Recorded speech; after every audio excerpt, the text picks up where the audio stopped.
Alrighty, y'all. Apparently, Ben Simmons is getting bought out. This is something that we had theorized was going to happen at some point this season, because there was no way anybody was going to trade for him or anything unless he was needed to really like supplement some really big trade, which there was just never really a chance of that happening. And so now Ben Simmons is going to be on the market. We don't know where he's going next, but it says Simmons will meet with the Cavaliers and Clippers, starting with them. I know there's been some other teams like rumored into things too. Like I want to say it was like the Rockets and maybe like somebody else. I don't remember exactly, but I wanted to just kind of talk about like, hey, Ben Simmons is obviously like quite the meme basketball player at the end of the day, but like there is some value to the guy. It's saying that like the Lakers, Suns, Bucks, Wolves are interested in him, but we'll see who he actually ends up meeting with. Apparently these are the first two teams we know that he's meeting with in the Cavs and the Clippers, which we'll talk about the fit with each of those. But by the way, apologies that there's no like Friday video. I kind of figured we'd let the trade deadline settle a little bit. I put out a longer video towards the end of the day, Thursday, so hopefully you guys have time to watch that kind of recap. But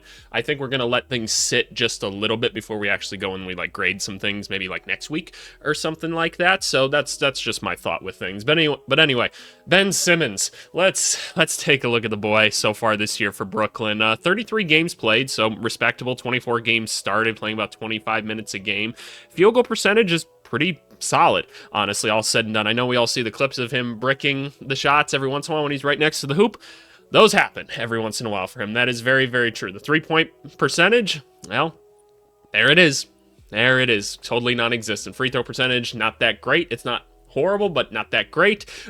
He's getting some rebounds. We know he's passing the ball and everything, and he's getting those assists. Points pretty low at this point, and this turnover number is what is a little bit scary, in all honesty, and we'll talk about that. But man, once upon a time, Ben Simmons, right, coming in the league and averaging like 16, 8 and 8 to start things out, and like, man, we all know he became like DPOY, All NBA type dude, and how valuable he was. And man, he got MVP votes at one point. Dude got MVP votes. Y'all forget about this, and then it all came crashing down. It all just came crashing down. So Ben Simmons is one of my favorite players to watch, man. I really like the smart, like analytical players, as you could, I'm sure, guess. I mean, he was incredibly athletic as well and still is a pretty good athlete, but I never saw myself as like a top tier athlete. Like, I got a couple cool dunks in the package or whatever, but nothing ever too crazy. So I always prided myself on trying to be smarter than my opponent, and is what it is at the end of the day. But I just really enjoyed watching Ben Simmons. If we go down here to actually take a look at where he's like ranking with things, if we're going to 25-ish minutes per game, here's Ben Simmons right here. So 37th percentile on offense, which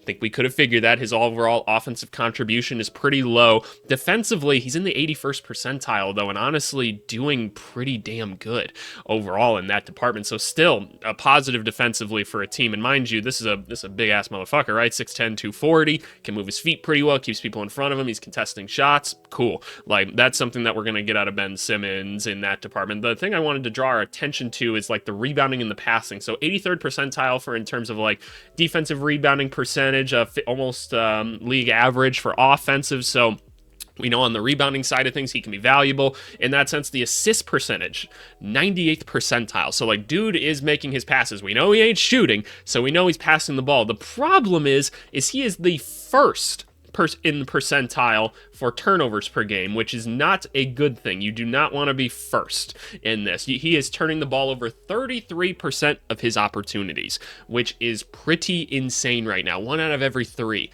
resulting in some sort of turnover or something. That's high right now. So while the assist percentage is nuts, the turnover percentage is even crazier. I mean, he's up there with Ariel Huck-Porty, Jericho Sims, Isaiah Collier, who just feels like he turns the ball over every time he touches it when you watch it. Like the Draymond Greens, Yusuf Nurkic, right? Like, we're talking like bigs out here. Oh, shout out Rob Dillingham. Not going well for him in that department right now. But like, this is not company you want to be in. And I mean, 33% of the time, that is a lot. That is a lot of turnovers. So what value does he bring to like a Cleveland Cavaliers or something like that, right? I think that's something we need to ask ourselves. But hey, let's take a look at a Ben Simmons shooting chart as well, because why not at the end of the day? Overall, like we said, pretty effective, mostly around the rim. We understand that. all I can think about is, man, if he just would have taken one more shot under the rim, maybe none of this ever happens. People are so mean on the internet, man. Y'all really bullied a dude into not being good at basketball anymore. I can't believe it. Like, I feel so bad. This guy was really good at basketball. He just couldn't shoot. Like, he was basically Amen Thompson. And y'all just like, were like, no. And man, I'm blaming you guys. I'm looking at you. If you're watching this YouTube video right now, I blame you. It's your fault at the end of the day. So internalize that for me. No. So let's talk about the Cleveland Cavaliers, right? And like a potential fit with those guys over here. If we go and pull up Cleveland's roster, we know that they have been looking for some big man help, right? And it's probably best that we think of Ben Simmons as more of like a playmaking big at this point, right? Like that's probably the idea for him. So obviously you got like Jared Allen and Mobley that kind of play those positions. You no longer have Niang on the team as a guy that used to get a couple minutes for them. Obviously you brought Hunter in who can play like a forward spot for them as well. So where does Ben Simmons fit in with this? I mean, are you playing him over guys like Max Strus? Probably not, in my opinion. Maybe more so like situationally, if anything, like if you just need more size out there. But I could see him taking like a couple minutes away from like Mobley and Allen, right? Just as big men. Like I'm not sure I want Ben Simmons playing center per se. Like I'd like him to have like lob threats and things like that, because that does bring some use out of him in that way. But are you really taking the ball out of like Garland and Mitchell's hands? Because like they have the ball quite a bit on their perspective teams. Like if we go over and take a look at like Darius Garland, right? By the way, this is how like I would go and do research and like take a look at things and start to analyze things. So hopefully you guys are enjoying this little journey with me. So about 30 minutes a game, right? So we can go back over here. We'll go find Mr. Darius Garland. What was it exactly? What was he? He's 30.3 minutes a game. So we can go find Mr. Garland right here. Where's his usage rate? 92nd percentile right here. That's quite a lot, right? That is a lot. And then if we go over to Mr. Donovan Mitchell, where's Donovan Mitchell on here? There we go.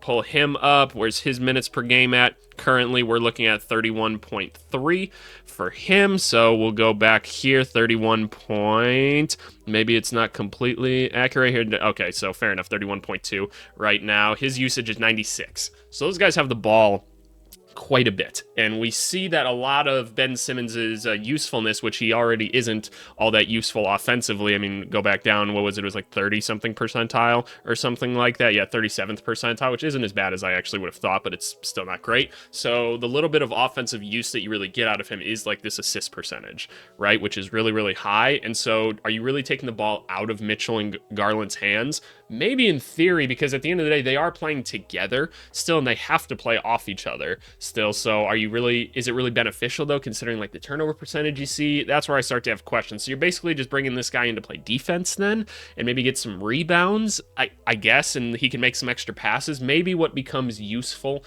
is maybe at some point Ben Simmons is setting like screens for Darius Garland or Donovan Mitchell or something like that in a playoff situation, and people can't ice them quite as much then, because you have Simmons on the short roll, who then will always make like the correct pass afterwards, which could be really useful. I mean, that's something he should be able to pick apart. So I can justify, I mean, if you have the roster spot, I mean, why not? He does have a role on a team.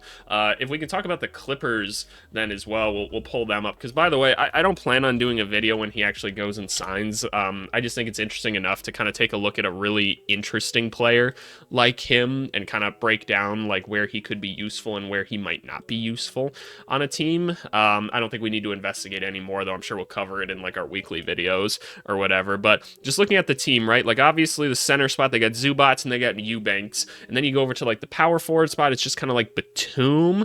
And then the forward spot itself, like Coffee can kind of fit into that role. I wouldn't really like to put Norm there. Obviously, you got Kawhi, Derek Jones. So like there's probably more of a positional need here on the Clippers. The question is then, are you taking the ball out of people like James Harden's hands, right? Because obviously he's doing a lot of the ball handling for them. We should take a look at Norm Powell's like usage and everything like that as well, because at least when I'm like thinking about Norman Powell, I don't imagine it being like that high. So about 33 minutes per game out of him. Let's go find Norm Powell over here. We're going to pull up Mr. Norm. Where is he? Norman Powell, 96th percentile on offense. That's really cool. Usage is 90%. Wow. Okay, wow. So we are getting him the ball.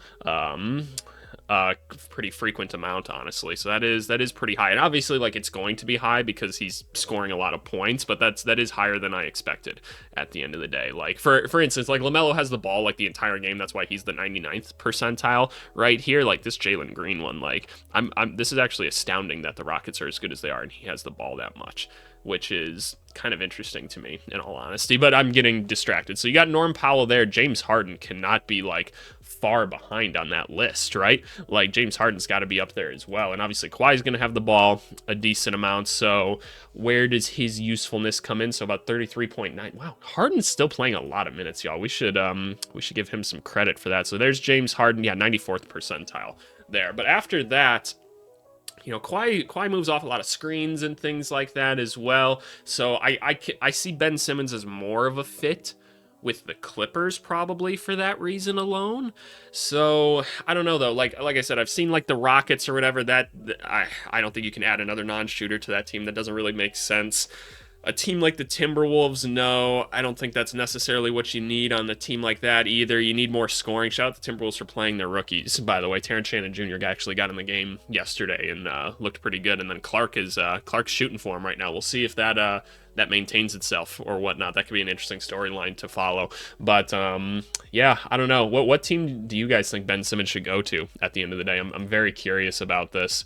And I don't know. Like I said, I don't really plan on covering it any more than that. I just want to bring some attention to like hey, there's pros and cons with like everybody's game, right? Like we could talk about Rudy Gobert and some of the stuff that he does well versus like not well and stuff. And that's important, right? But there are upsides to everybody, including a Ben Simmons, as much as we want to dunk on him and everything. But I don't know. I think he can contribute. I think he can. I'll be curious to see where he goes. I mean, Cleveland's got a stacked roster now. Clippers got a good roster. They had a good trade deadline as well. So, yeah, I don't know. Be on the lookout, though. We'll put out a grading video maybe like early next week after we have time to kind of let things sit a little bit more. But if you guys want it earlier, maybe. We'll see. Leave me some comments down below. But as always, I appreciate you guys. We're not going to do a comment in the video for this one either. Just kind of doing a quick little update type thing so that you have something else to watch on a Friday. But hey, I appreciate you guys as always. Talk to you later. Bye.